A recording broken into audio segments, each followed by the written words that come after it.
Sebelum menonton video ini, jangan lupa subscribe YouTube kami dan nyalakan lonceng notifikasi. Terima kasih. Halo semuanya, selamat datang kembali di Legislatalk, suatu perbincangan seputar perundang-undangan dan isu perancangan peraturan perundang-undangan terkini. Ya, pada kesempatan kali ini kita kedatangan seorang narasumber yang keren banget nih. Ya, kenalkan, ini ada Bang Hendra. Apa kabar Bang Hendra? Sehat-sehat? Alhamdulillah, baik Bang Aim. Ya. Nah, lengkapnya Bang Hendra namanya adalah Dr. Hendra Kurnia Putra SHMH. Ini keren banget nih, Bang Hendra adalah Kepala Seksi Penyiapan Konsepsi Rancangan Peraturan Perundang-undangan di Dirjen PP Kementerian Hukum dan HAM RI. Masih sebagai Kepala Seksi ya Bang ya? Alhamdulillah, sampai saat ini masih. Ya, dan juga perancang ya Bang ya? Oke, nah kita mau ngobrol hal yang ya sangat dikuasai oleh Bang Hendra nih. Kita mau ngobrol soal eksistensi peraturan menteri dalam sistem peraturan perundang-undangan Indonesia. Nah, kenapa kita pilih Bang Hendra untuk membicarakan topik yang menarik ini ya karena Bang Hendra tahun lalu ya Bang, kalau nggak salah ya, Siap. lulus dari program doktoral dengan disertasinya yang berjudul Pengaturan Pembentukan Peraturan Menteri dalam Sistem Peraturan Perundang-undangan di Indonesia. Ya, Bang Hendra, terima kasih udah menyempatkan hadir nih di Legislatalk. Ya, saya juga makasih nih sudah diundang teman-teman ICLD. Iya, Bang, kita langsung masuk ke topiknya ya. Siap. Bang Hendra nih, ya, kan memang dalam membicarakan peraturan perundang-undangan, salah satu jenis peraturan perundang-undangan yang paling sering kita temui mungkin ya, apalagi misalnya bekerja di kementerian atau bahkan di law firm atau di kantor hukum, pasti kita sering menemukan yang namanya peraturan menteri. Nah, menurut Bang Hendra sendiri, apakah peraturan menteri itu sebenarnya suatu peraturan perundang-undangan ya, Bang? Kan Abang kan pasti mendalami hal ini nih. Oke. Dengan Abang gimana? Siap. Pertama makasih ya Bang Aim dari ICLD, kita bisa sharing nih ya di YouTube-nya ICLD dan semoga bisa bermanfaat lah ya buat siapapun yang nanti mendengarkan YouTube ICLD. Jadi betul peraturan menteri tadi apakah sebuah jenis peraturan perundang-undangan apa bukan sih ya, kan gitu kan, tentu itu pertanyaan menarik gitu ya. Jadi di awal dulu saya mau meneliti Mas Aim gitu ya, itu sebenarnya merupakan pertanyaan mendasar ya di dalam penelitian saya sehingga itu nanti bisa membawa arah penelitian saya sampai dengan selesai sebenarnya. Nah kalau kita tanya dalam teoritik gitu ya atau mungkin secara keilmuan, apakah peraturan menteri itu peraturan perundang-undangan? Sebenarnya ada dua jawaban ya, gitu dalam sistem hukum kita. Kalau kita melihat dalam Undang-Undang 12 tahun 2011, ya maka jawabannya sudah selesai itu. Jadi peraturan menteri adalah peraturan perundang-undangan, gitu, karena dia memang masuk di dalam jenis peraturan perundang-undangan yang diatur di dalam Pasal 8 ayat 1 Undang-Undang 12 tahun 2011 ya, yang sekarang juga sudah diubah dengan Undang-Undang 15 tahun 2019, tapi tidak banyak mengubah ketentuan yang ada di dalam Pasal 7 dan Pasal 8. Jadi kalau secara normatif sudah selesai jawaban itu. Nah, tetapi kalau kita melihat secara teoritik, sebenarnya kita bisa melihat peraturan menteri itu dari dua sisi ya Mas Aim ya. Karena peraturan menteri itu di dalam Undang-Undang 12 itu kan dia bisa lahir dari dua sumber ya. Dari yang delegasi, perintah dari peraturan perundang-undangan yang lebih tinggi, atau yang dibentuk berdasarkan kewenangan. Nah, di dalam teori itu sebenarnya kalau kita bicara konteks dibentuk berdasarkan kewenangan itu, ya itu lebih lekat ya atau lebih dekat sebenarnya dengan aturan-aturan kebijakan ya, karena dia dibentuk berdasarkan kewenangan itu ya. Jadi makna kewenangan itu bisa dua sumbernya, bisa memang kewenangan yang berasal dari peraturan perundang-undangan, ada kewenangan yang memang bersumber dari prinsip Fresh Emerson itu ya. Jadi kewenangan yang bersifat diskresioner gitu. Nah, kecenderungan peraturan menteri itu sekarang di beberapa kementerian itu lebih banyak sebenarnya yang lahir dari kewenangan itu ya. Jadi banyak sekali tuh peraturan menteri yang lahir dari kewenangan-kewenangan. Jadi dianggap ya, karena ini kewenangan dari menteri yang bersangkutan, ya maka dia membentuk peraturan menteri. Nah, kalau kita melihat dari teorinya, sebenarnya kalau dia peraturan menteri yang muncul ataupun timbul dari kewenangan diskresioner itu lebih lekat kepada peraturan kebijakan sebenarnya dibandingkan dengan peraturan perundang-undangan kan gitu. Karena sifatnya juga mengisi kekosongan hukum ya biasanya, kemudian supaya tidak ada stagnasi penyelenggaraan pemerintahan juga gitu ya.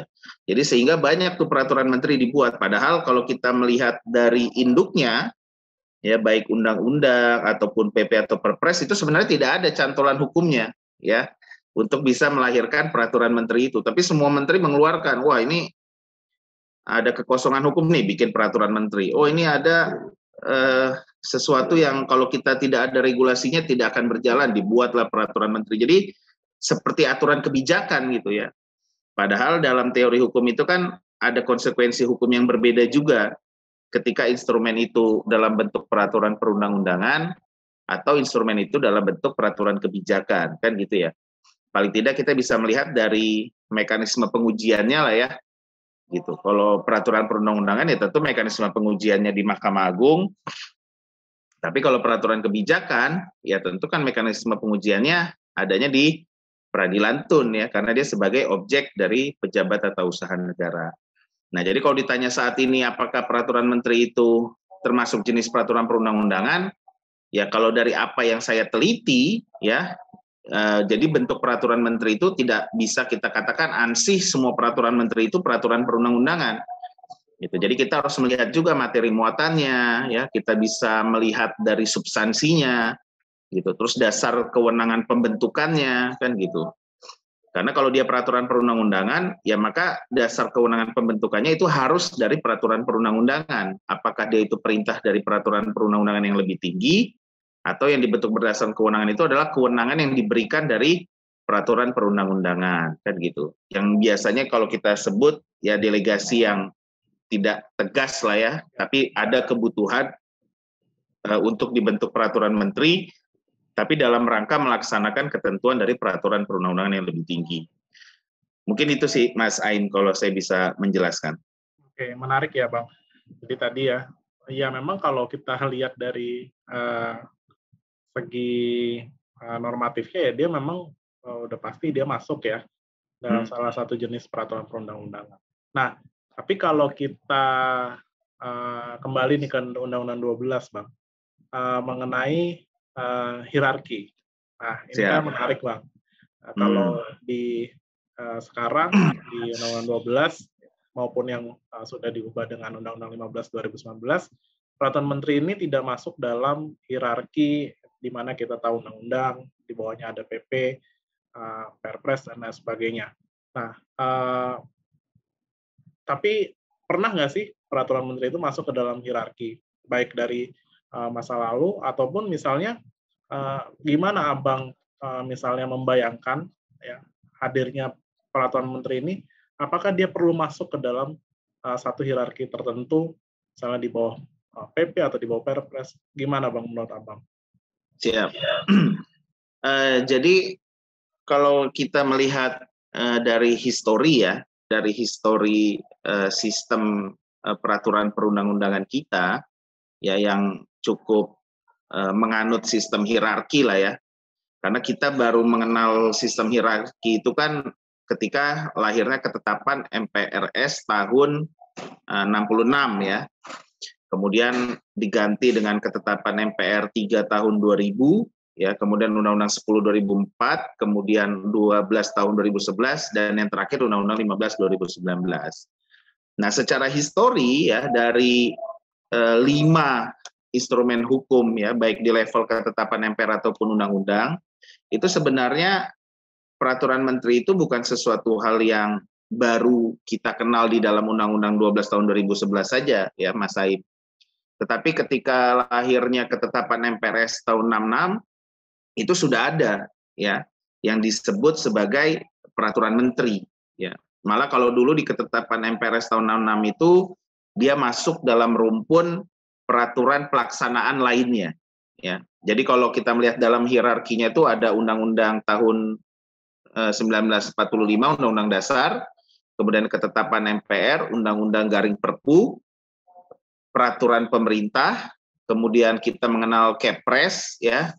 Nah, setelah Kepres itu ada namanya peraturan pelaksanaan lainnya. Nah, di dalamnya itu ada peraturan menteri, ada instruksi menteri dan lain-lain lah ya, kalau tidak salah dalam terminologi bahasanya seperti itu. Nah, di dalam rezim ketetapan MPRS tahun 66 itulah ya satu-satunya di dalam sistem hukum kita peraturan menteri itu masuk di dalam hierarki. Gitu. Jadi kita tidak mengenal istilah jenis peraturan perundang-undangan yang berada di luar hierarki. Jadi semuanya jelas ya, hierarkinya jelas ya, kemudian dasar pembentukannya jelas. Nah, memang mulai berada di dalam situasi yang agak berbeda itu ketika lahirnya TAP MPR 3 tahun 2000 ya, mengenai sumber tertib hukum kita itu ya. Nah, pada saat itulah peraturan menteri itu keluar di dalam sistem hierarki peraturan perundang-undangan kita dan berlanjut sampai dengan saat ini ya. Cuman hanya terkait dengan posisi-posisinya saja yang berubah-ubah gitu ya. Kalau di Undang-Undang 10 2004 dia masuk di penjelasan pasal ya. Kemudian di Undang-Undang 12 dia masuk ke dalam batang tubuh tetapi tidak masuk di dalam rumpun hierarki yang ada di dalam pasal 7. Ya, kemudian di Undang-Undang 15 juga tidak berubah. Jadi dinamikanya ya cukup dinamis juga sebenarnya terkait dengan peraturan menteri. Tapi yang ingin saya tekankan bahwa secara histori peraturan menteri itu sudah ada di dalam sistem peraturan perundang-undangan kita. Nah, itu yang pertama ya. Nah, yang kedua, lalu bagaimana apakah sebaiknya peraturan menteri itu masuk ke dalam hierarki peraturan perundang-undangan kita? Saya termasuk yang di dalam penelitian saya memang merekomendasikan sebaiknya kalau kita mau menggunakan sistem hierarki ya di dalam sistem perundang-undangan kita, ya kita harus tegas dan jelas gitu ya. Jadi jangan ada yang masuk di dalam hierarki dan ada yang berada di luar hierarki, karena itu akan terus menimbulkan pertanyaan dalam hukum administrasi kita ya, khususnya ya di dalam ilmu perundang-undangan. Gitu, orang akan selalu men-challenge bagaimana kekuatan hukumnya ya terhadap jenis-jenis peraturan perundang-undangan yang ada di luar hierarki, termasuk di dalamnya peraturan menteri itu. Nah, idealnya seperti apa peraturan menteri itu di dalam hierarki kita ya? Saya mengatakan kita ini juga agak bingungnya Mas Aim, tapi saya tidak meneliti terlalu dalam ya, karena Presiden itu punya 2 jenis instrumen hukum ya, ada PP, ada Perpres, kan begitu ya. Nah, kalau kita memang masih menganut 2 jenis peraturan perundang-undangan itu PP dan Perpres ya, maka idealnya peraturan menteri itu berada di bawah peraturan presiden tentunya ya, karena menteri adalah sebagai pembantu presiden. Ya, tetapi kalau kita hanya mengenal PP tapi tidak mengenal Perpres ya, maka peraturan menteri ada di bawah PP. Gitu. Jadi dia adalah peraturan yang berada di satu level di bawah jenis peraturan perundang-undangan yang memang dilahirkan oleh presiden ya, apakah itu PP ataupun Perpres. Tapi karena kita menganut 2, maka di dalam penelitian saya mengatakan ya dia harusnya diletakkan di bawah peraturan presiden. Ya, idealnya gitu. Dan kita menganut sistem hierarki gitu. Jadi semua peraturan perundang-undangan ya kita hierarkikan dengan jelas, walaupun itu bukan sesuatu hal yang mudah, tetapi bukan berarti tidak bisa kita lakukan, kan gitu. Ya. Tentu banyak pakar yang bisa membantu untuk memberikan kontribusi pemikiran bagaimana sistem hierarki perundang-undangan kita ke depan yang lebih baik. Ya. Mungkin itu Mas Aim. Oke, thank you Bang penjelasannya. Bisa kita mengerti dengan baik ya. Tapi kan misalnya, berarti tadi Abang jika Abang bilang tadi, oh dia berada di bawah Perpres ya. Berarti kalau bayangannya Abang itu adalah undang-undang, kemudian PP, atau kemudian ya tadi ya, Presiden itu kan mengeluarkan dua macam itu ya. Perpres ya. Kalau kita mau taat dengan yang sekarang ya, misalnya ya, Perpres, kemudian Permen gitu ya, peraturan menteri, kemudian baru peraturan daerah gitu, Bang. Iya, kurang lebih seperti itu gambarannya ya. Oke. Menarik nih, Bang. Nah, kalau kita berbicara mengenai peraturan perundang-undangan, kan pasti kita berbicara juga soal materi muatan peraturan perundang-undangan. Nah, kalau menurut Bang Hendra, materi muatan peraturan perundang-undangan yang cocok untuk peraturan menteri itu seperti apa, Bang? Karena kan kalau sekarang tadi Abang bilang ya, dia bisa aja dapat atribusian, lahir dari atribusian, tapi ada juga yang ya udah jelas gitu, dia adalah delegasi dari misalnya dari Perpres gitu ya, atau dari PP. Nah, kalau menurut Bang Hendra seperti apa? Ya, ini pertanyaan menarik ya, dan dalam setiap forum-forum luring gitu ya, ataupun daring selalu dipertanyakan tuh materi muatan peraturan menteri. Dan memang Mas Aim, kita harus jujur, jenis-jenis peraturan perundang-undangan yang ada di dalam pasal 8 ayat 1 itu tidak ada ya di dalam Undang-Undang 12 tahun 2011. Bagaimana sih materi muatannya? Ya. Jadi kalau kita melihat materi muatan undang-undang itu bisa kita lihat di dalam pasal 10 ya, kalau saya tidak salah. PP ada di dalam pasal 11, Perpres ada di dalam pasal 12 ya, materi muatannya. Tetapi kalau untuk peraturan menteri ataupun peraturan lembaga dan lain sebagainya itu sebenarnya tidak ada materi muatannya. Ya. Nah, lalu bagaimana nih kita bisa melihat idealnya peraturan menteri itu materi muatannya seperti apa? Ya.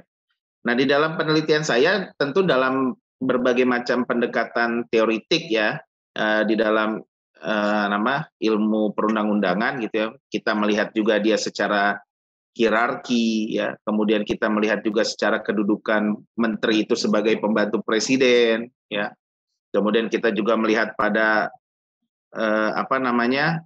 materi muatan peraturan menteri itu yang ideal dan baiknya itu seperti apa gitu ya, karena kita melihat juga kewenangan menteri itu bagaimana juga diatur di dalam undang-undang kementerian ya.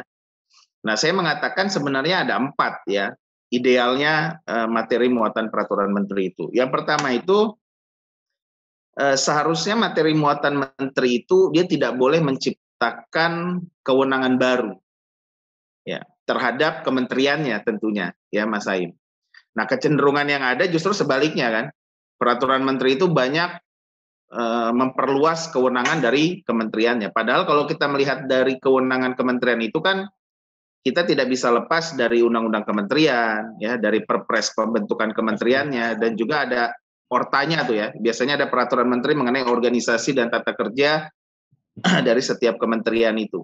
Nah, jadi sebenarnya kewenangan itu sudah dibatasi pada 3 lingkup instrumen hukum itu sebenarnya. Ya, jadi hampir praktis dikatakan ya tidak boleh ya peraturan menteri itu menciptakan kewenangan baru karena bisa bahaya ya di dalam penyelenggaraan pemerintahan kita. Dan secara teoritik, kewenangan itu hanya bisa diatur di level undang-undang dasar dan undang-undang sebenarnya. Kalau memang ada kewenangan-kewenangan yang ingin diberikan di luar apa yang sudah tercantum di dalam undang-undang kementerian. Nah, itu yang pertama. Yang kedua, peraturan menteri itu tidak boleh secara materi muatan dia memberikan pembebanan kepada masyarakat. Ya, baik itu dalam bentuk kewajiban ataupun dalam bentuk larangan. Ya. Jadi nggak boleh ujuk-ujuk ada peraturan menteri tanda kutip lah ya, mungkin peraturan menteri agama misalnya, atau melarang orang untuk misalnya beribadah di tempat-tempat tertentu gitu. Wah, itu kan bahaya ya di dalam konteks penyelenggaraan pemerintahan. Maka itu tidak boleh karena itu pembebanan kepada masyarakat.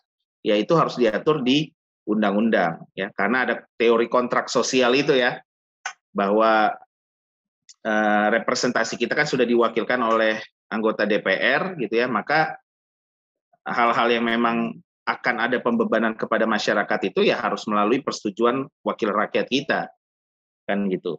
Nah, maka dari itu instrumen yang tepat adalah undang-undang. Tapi kalau di peraturan menteri tidak boleh. Nah, realitanya banyak itu, Mas Saim. Ya, realitanya di lapangan banyak sekali peraturan menteri yang memberikan pembebanan kepada masyarakat. Nah, itu kurang tepat. Yang ketiga, peraturan menteri itu seharusnya dia hanya bersifat teknis administratif ya, atau bersifat operasional. Karena dalam konsep kalau Prof. Maria itu, kalau saya tidak salah baca itu dalam literatur, di dalam laporan ketika beliau membantu BPHN di dalam membangun regulasi itu, kan ada konsep nilai residu itu loh, teori residu, teori nilai sisa itu. Jadi semakin rendah peraturan perundang-undangan itu, maka sebenarnya semakin dikit kesempatan dia untuk bisa mengatur gitu. Karena undang-undang punya materi yang lebih luas, PP, Perpres, sampai dengan peraturan menteri.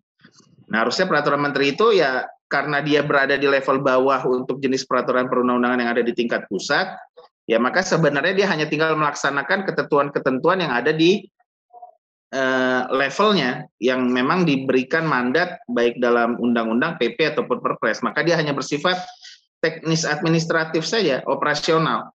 Bagaimana sih orang ketika mau mengajukan paspor misalnya ya, permohonannya diajukan ke siapa, berapa lama permohonan itu diperiksa, kemudian setelah itu kemana gitu ya. Jadi memberikan guidance yang lebih teknis ya kepada masyarakat. Nah, yang terakhir, idealnya adalah peraturan menteri itu dia tidak boleh bersinggungan dengan kewenangan dari kementerian dan lembaga lain. Gitu.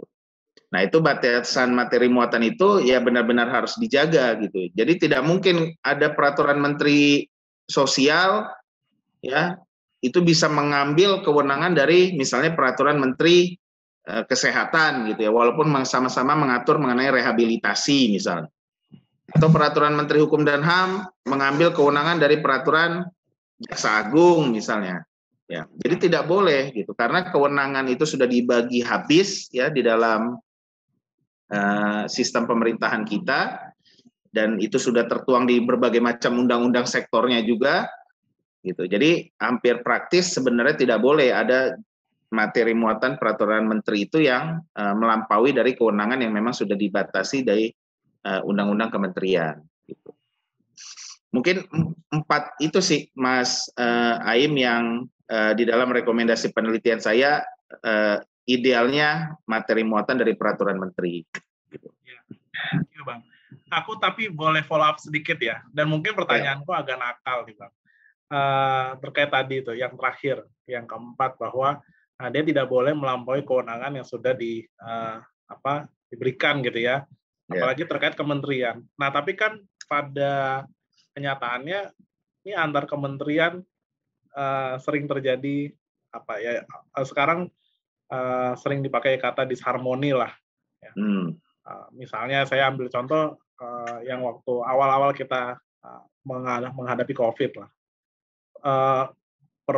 Permenhub bilang udah boleh nih, misalnya kita naik ojek asalkan ada prokes dan lain sebagainya. Tapi Permenkes bilang oh nggak bisa ya kan, aturannya nggak boleh, dia kapasitasnya motor itu hanya 1 orang misalnya gitu.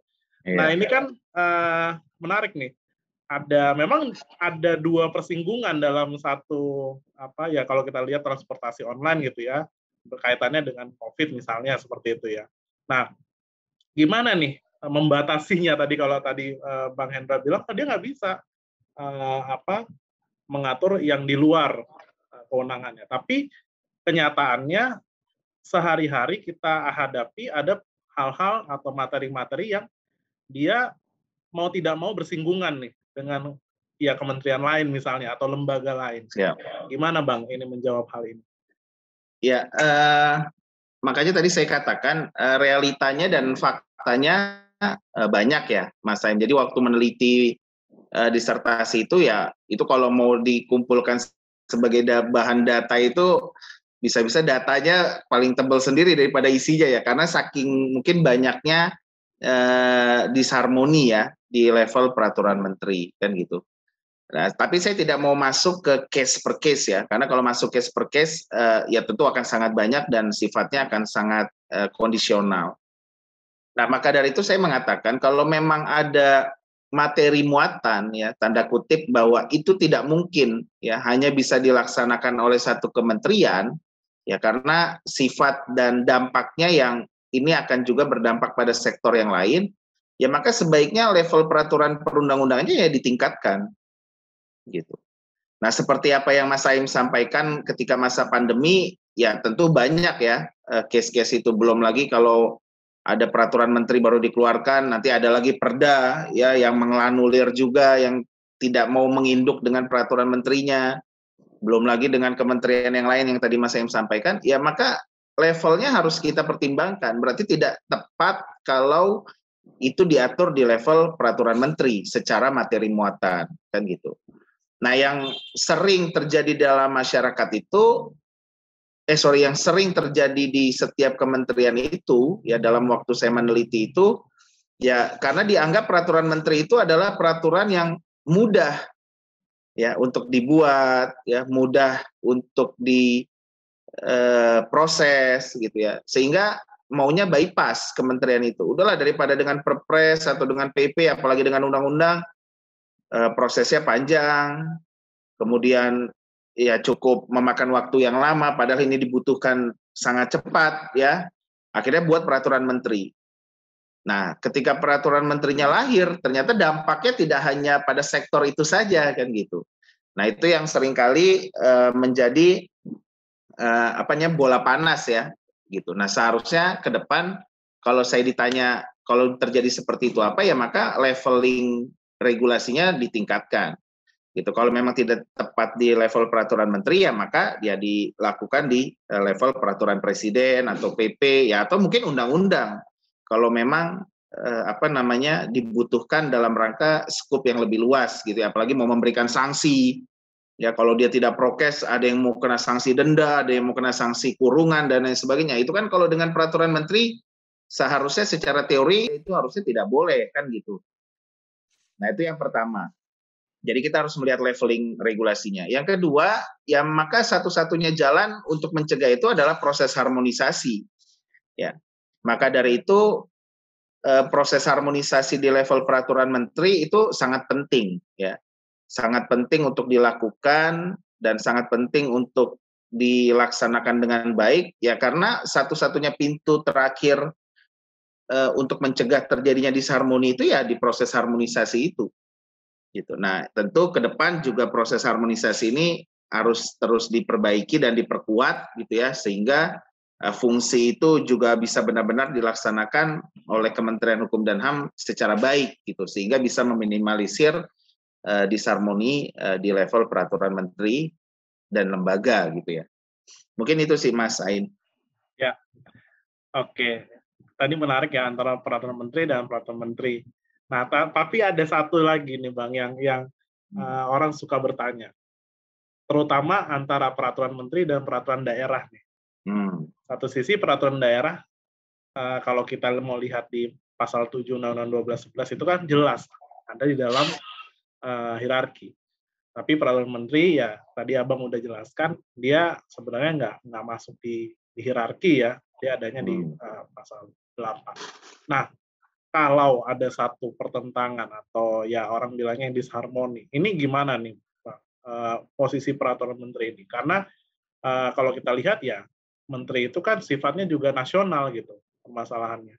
Tapi kalau daerah ya dia terbatas pada daerah-daerah tertentu. Abang ada tanggapan nggak? Kalau ada orang bertanya gimana nih peraturan menteri dan perda misalnya disharmoni atau bentrok? Gitu. Siap. Sebenarnya pertentangan antara peraturan daerah dengan peraturan menteri itu tidak hanya baru kali ini saja ya kita dengar dan mungkin banyak pertanyaan di kalangan entah itu perancang ataupun praktisi dan lain sebagainya. Pada saat lahirnya TAP MPR 3 tahun 2000 ya, itu kan pertama kalinya peraturan menteri itu keluar dari hierarki peraturan perundang-undangan. Nah, pada saat itu termasuk awal mula itu ya, awal mula banyak yang mempertanyakan khususnya kepala daerah itu terhadap bagaimana nih kekuatan peraturan menteri, karena satu sisi peraturan daerah sudah masuk di dalam hierarki, ya. Peraturan perundang-undangan kita berdasarkan TAP MPR 3 tahun 2000. Nah, di dalam penelitian saya, ternyata saya pernah menemukan itu ada surat Menteri Kehakiman pada saat itu, ya, yang dipimpin oleh Pak Baharudin Lopa. Nah, di dalam surat Pak Baharudin Lopa itu memang beliau menjawab walaupun peraturan menteri itu tidak masuk di dalam hierarki, gitu ya, tetapi secara kedudukan tetap harus dimaknai peraturan menteri itu memiliki kedudukan yang lebih tinggi, ya, dibandingkan dengan peraturan daerah. Nah, argumentasinya tentu ada beberapa, ya, Mas Aim. Salah satunya di dalam penelitian saya itu saya memperkuat apa yang disampaikan Pak Baharudin Lopa dalam suratnya itu. Yang pertama itu kita melihat dari kedudukan pejabat pembentuknya. Ya, jadi mau tidak mau memang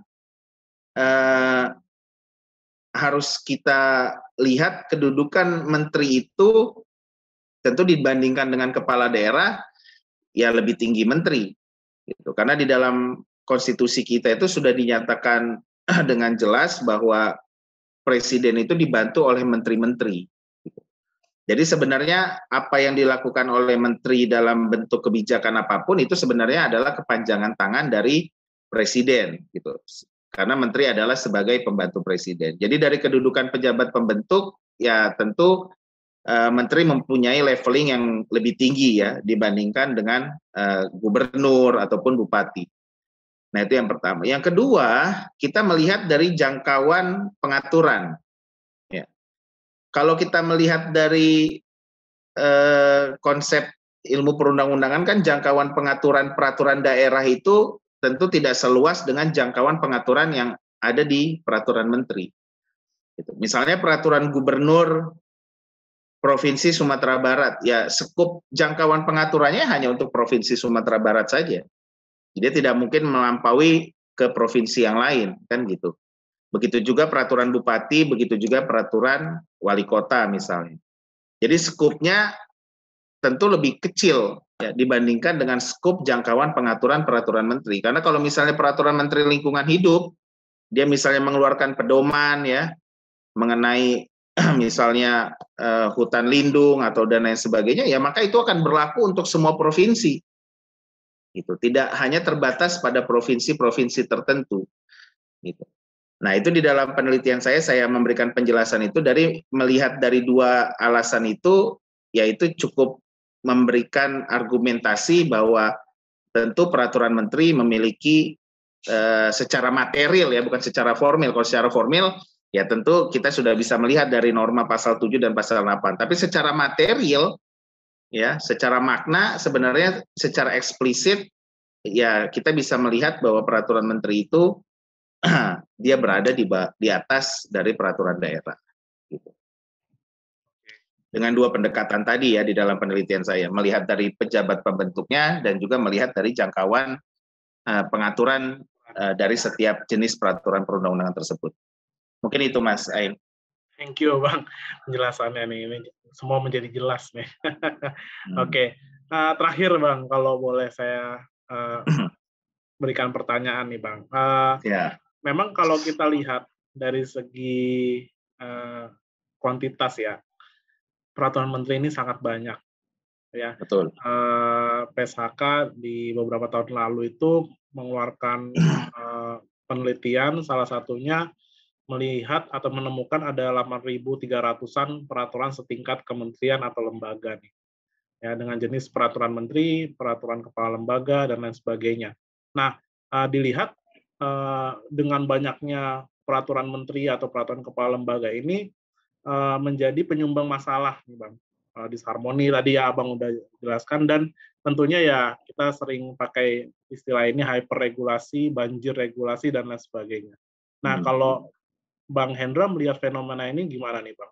Abang punya formulasi untuk menata peraturan menteri atau terkhusus pada, ya, mungkin memangkas kali, ya, jumlah yang besar ini. Gimana, Bang? Ya, siap. Terkait dengan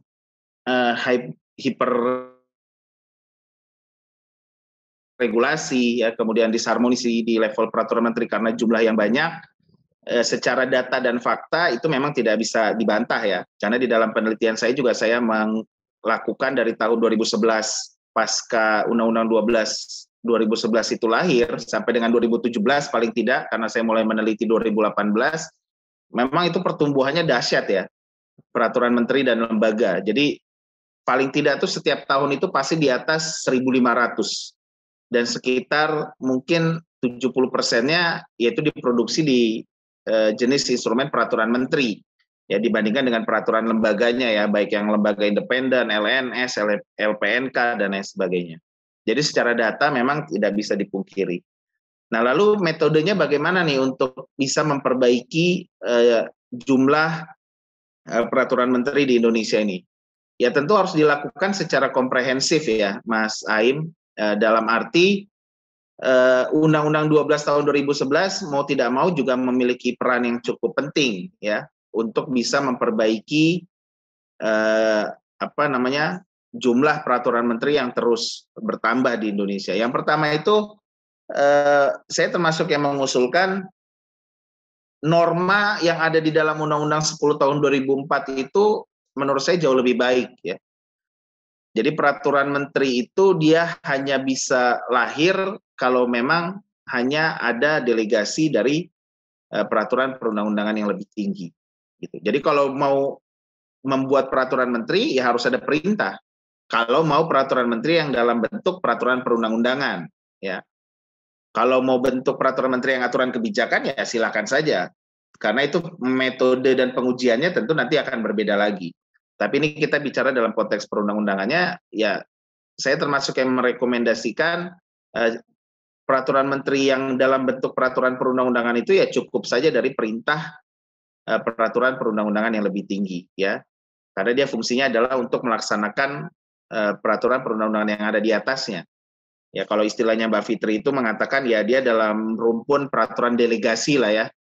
Gitu. Karena PP saja ya termasuk peraturan delegasi gitu, karena PP tidak mungkin lahir kalau tidak ada undang-undangnya.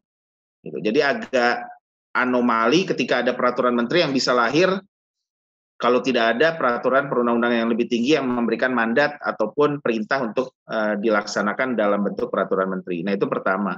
Yang kedua, mungkin perbaikan di hierarki. Ya. Jadi tadi dari dasar kewenangan pembentukannya cukup dari perintah. Yang kedua, sistem hierarkinya diperbaiki. Gitu. Jadi kalau kita mau menggunakan sistem hierarki, ya sudah, ya kita hierarkikan semua jenis peraturan perundang-undangan yang ada di Indonesia ini, termasuk peraturan menteri di dalamnya, sehingga tidak ada lagi tuh perdebatan seperti yang tadi pertanyaan yang baik dari Mas Aim tadi ya, bagaimana kalau dengan perda? Ya itu baru dengan perda ya, belum kalau antara peraturan menteri dan lembaga itu juga masih banyak debatable-nya juga. Ya misalnya peraturan Bank Indonesia dengan peraturan Menteri Keuangan itu mana sih yang lebih mempunyai kekuatan hukum lebih mengikat ya, atau peraturan menteri dengan peraturan BNN misalnya ya. Jadi masih banyak polemik pertanyaan di di level tersebut. Itu dari hierarki sebaiknya memang dihierarkikan dan peraturan menteri masuk di dalam hierarki. Jadi kembali seperti ya TAP MPRS tahun 66 lah ya. Jadi semuanya masuk dalam hierarki. Dan yang ketiga harus diperjelas materi muatannya. Ya, jadi materi muatannya harus diperjelas ya. Kalau saya merekomendasikan 4 tadi. Ya, tapi tentu kan banyak yang men-challenge apakah 4 itu cukup untuk bisa memberikan batasan materi muatan, ya monggo-monggo saja gitu. Tapi dalam penelitian akademik ya itu yang saya tawarkan.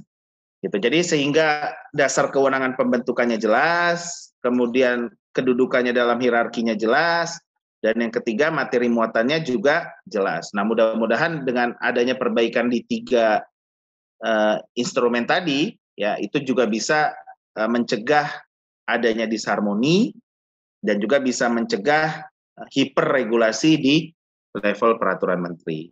Ya walaupun tidak bisa menjamin juga ya, gitu. Tapi paling tidak itu bisa meminimalisir lah produksi peraturan menteri di Indonesia. Mungkin itu sih Mas Saim yang bisa saya tawarkan. Oke, thank you Bang Hendra untuk penjelasannya yang luar biasa nih. Memang bukan kaleng-kaleng ya, karena udah penelitian di tingkat disertasi. Thank you Bang Hendra untuk penjelasannya dan waktunya sudah menyempatkan waktu di Legislatalk nih. Ya, oke teman-teman. Kalau teman-teman tertarik ya dengan pembahasan kita lebih lanjut ya, teman-teman bisa subscribe, bisa like video ini, bisa komen juga ya, dan share ke teman-temannya yang lain. Ya, sekian dari kami dan kita sampai jumpa di Legislatalk selanjutnya. Terima kasih sudah menonton. Jangan lupa like, subscribe, dan komen video ini. Follow juga sosial media kami di Instagram dan Facebook. Indonesia Center for Legislative Drafting.